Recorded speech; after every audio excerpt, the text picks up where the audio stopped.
Welcome.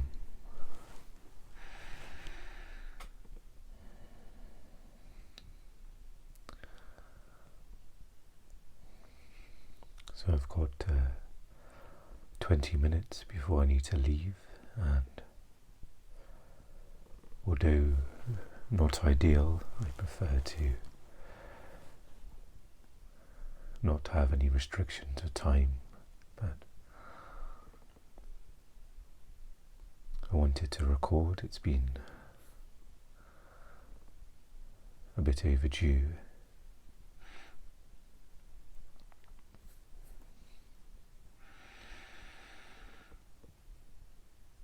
And there's almost a lesson in that as well.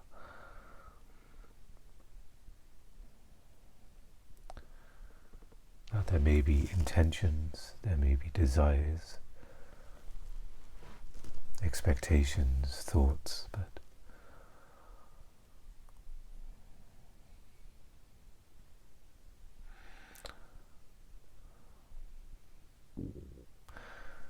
it's accepting whatever is.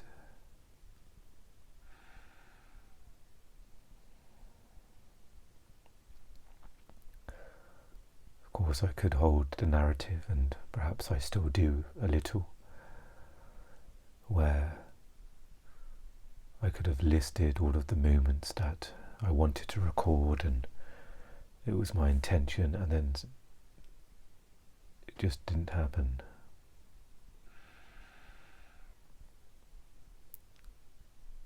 Whether time eked away and it just wasn't time to even begin recording, or I was distracted with something else.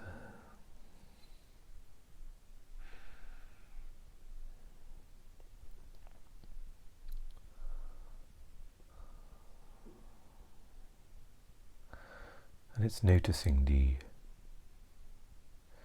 what it feels like to hold on to a story,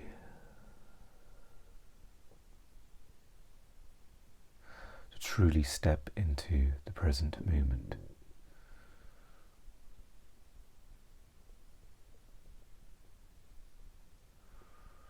And it's beyond words, you can sense when you have truly let go.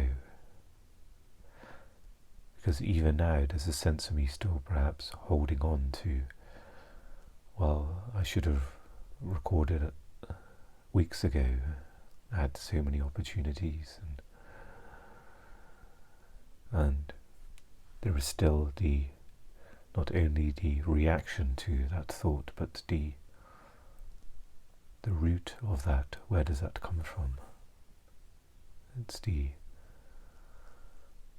little me that is still being stoked and kept alive, and you can sense what that feels like as well. Maybe you can sense the heaviness. I certainly can.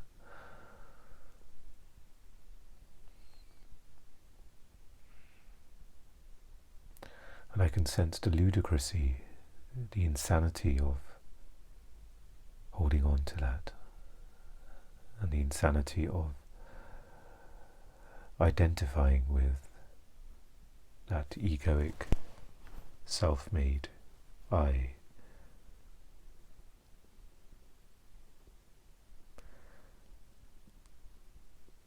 And there is a noticing of the immense pull of that egoic I, the deep conditioning there that keeps pulling me in, obscuring the now.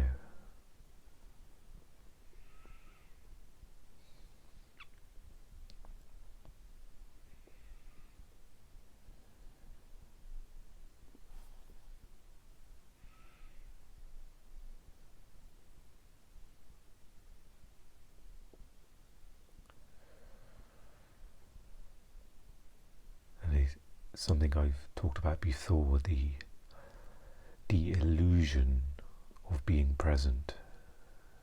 The mind can be very crafty, where it almost tricks you into thinking you are being present, when really it's just the mind taking on a sort of spiritual clothing of sorts, a cloak.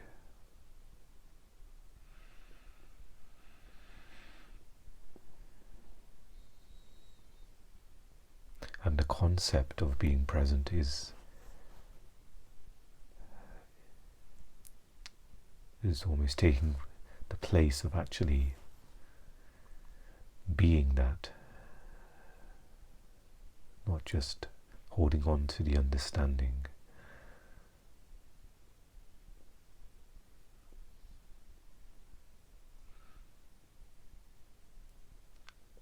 And again, words can't really reach a full explanation of this. It can be felt.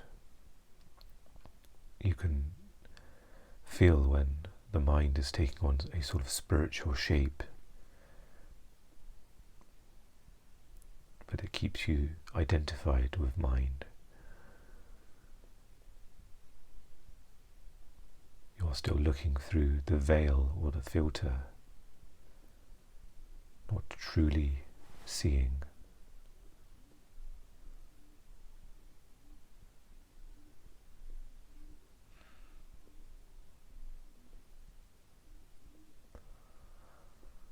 And again, it's not sort of getting lost in concepts. It's just simple act of stepping out of the mind, stepping into what is in this moment.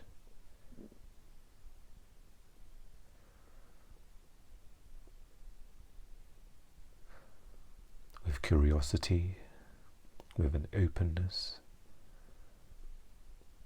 It's not an expectation as well, where you may be lost in mind, there may be suffering, and you're expecting this wave of ecstasy when you step into the now.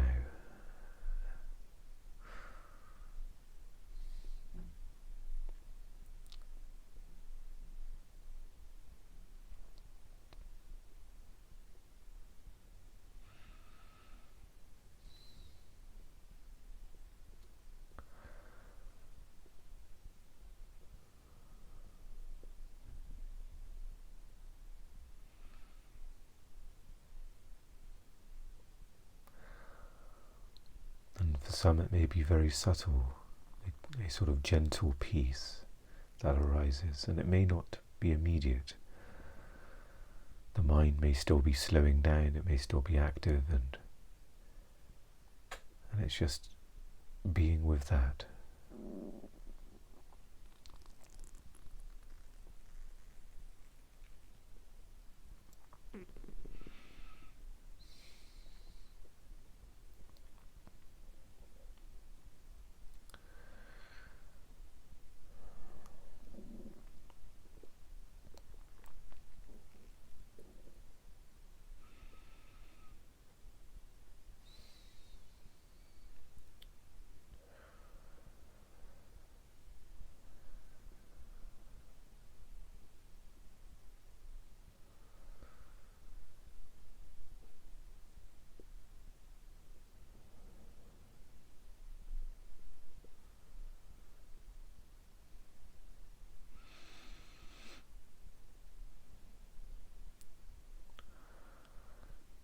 There's been a noticing for me that the mind has become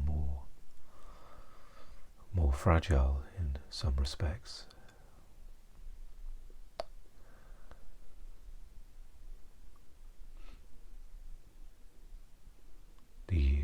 Whether it's the lack of sleep or perhaps watching content that before had no noticeable impact. For instance, I was watching a documentary about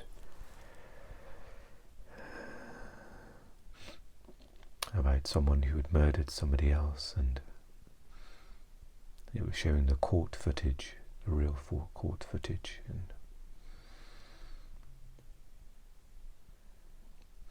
and then I was noticing the taste of that, almost looking at the grief of the loved ones who lost their child, and looking at the accused and all of the energies there. And again, it's not blaming the content. The content, Eckhart says, it's neutral. I think he refers to when people engage in social media and technology. The technology and the social media is neutral. It's how it's used. And so it's not sort of labeling good and bad, it's noticing what works for you and what doesn't. And another example of listening to music. Certain types of music perhaps has more of an impact on me than it used to. It sort of stays in my head, and it triggers sort of a very restless state, and then there's a domino effect with that become more in the mind.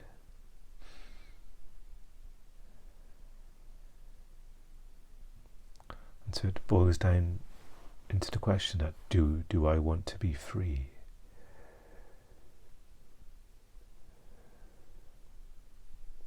And it's looking at everything that perhaps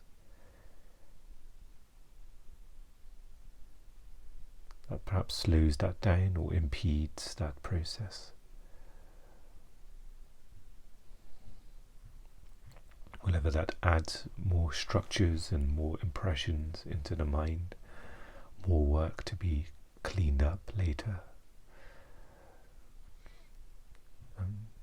Maybe it's a blessing that things are so sensitive for me, that things have such an impact that perhaps action is needed.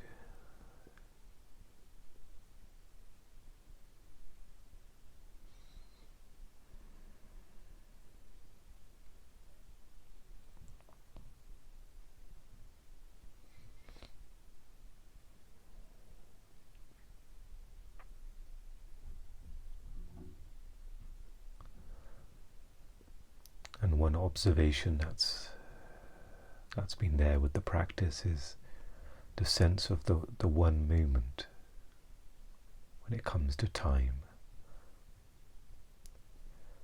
So perhaps there's a recognition that it's daylight or it's nighttime or it's the early part of the day, but there is the deeper recognition that there is the unchanging present moment.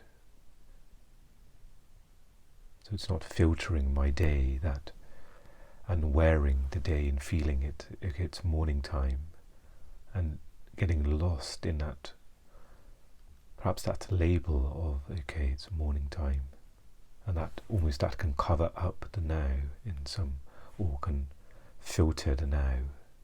You're looking through it with the idea that it's 9 o'clock in the morning, and all of the emotional references that come up for that.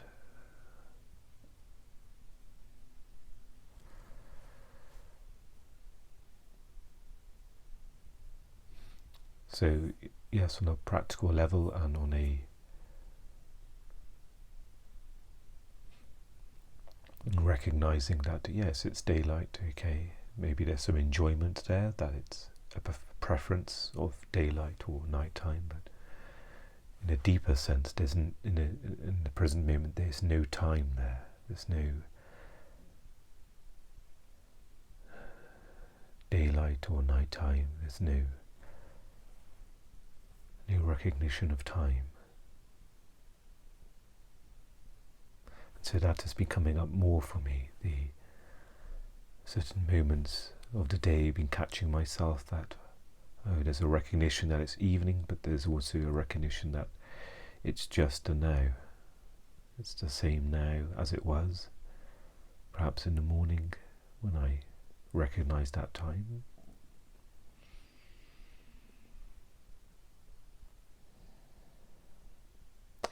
And it's simplifying things as well. It's not complicating things. It's almost an undoing, recognizing the sort of mental activity, the emotional activity around time and day of the week.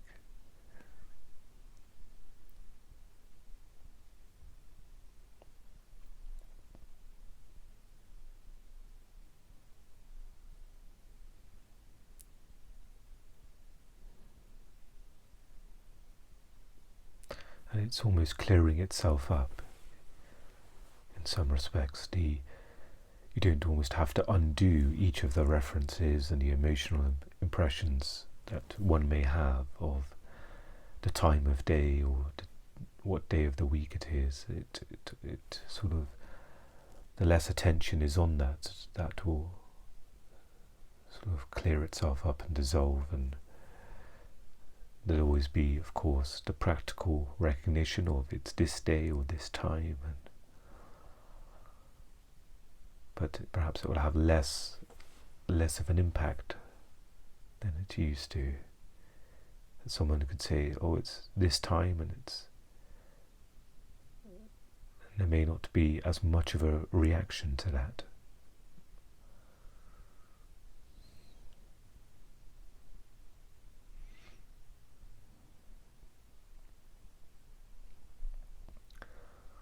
The tricky thing with this here is I'm actually filming this. Not that this is important to say, but I'm filming this with the back camera of the lens on the back of my phone, which means I don't have the screen to look at to know how long I've been talking for. I noticed I don't watch what I record. Now and again I may just see if the sound is working, and one of these occasions I noticed the video was a bit grainy, and with the phone I have, the front camera is perhaps of less quality than I realised, so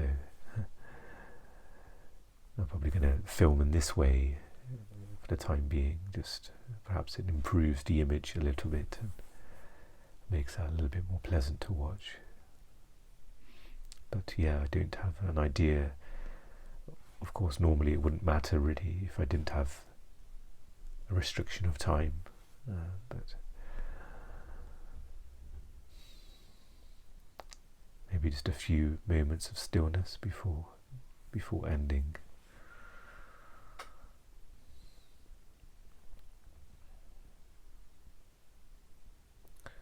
And maybe some of the things I've mentioned is things you can relate to. May not be exactly the same things, but there may be things in your practice that are smoothing out, things that are sort of becoming more gross and noticeable, and then allowing it to sort of dissolve.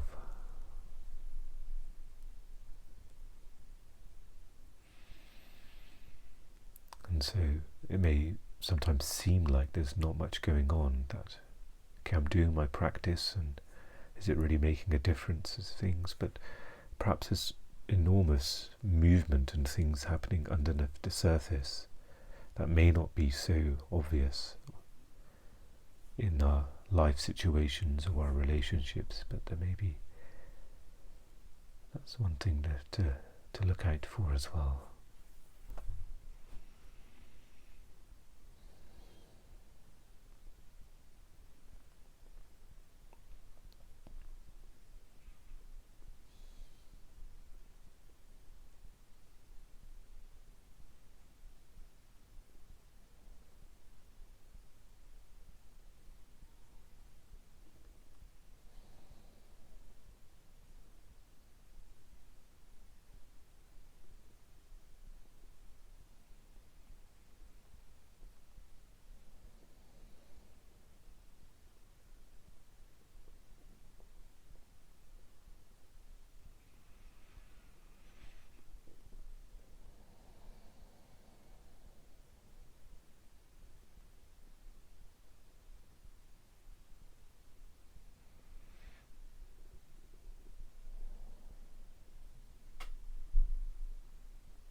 I'll see you again very soon.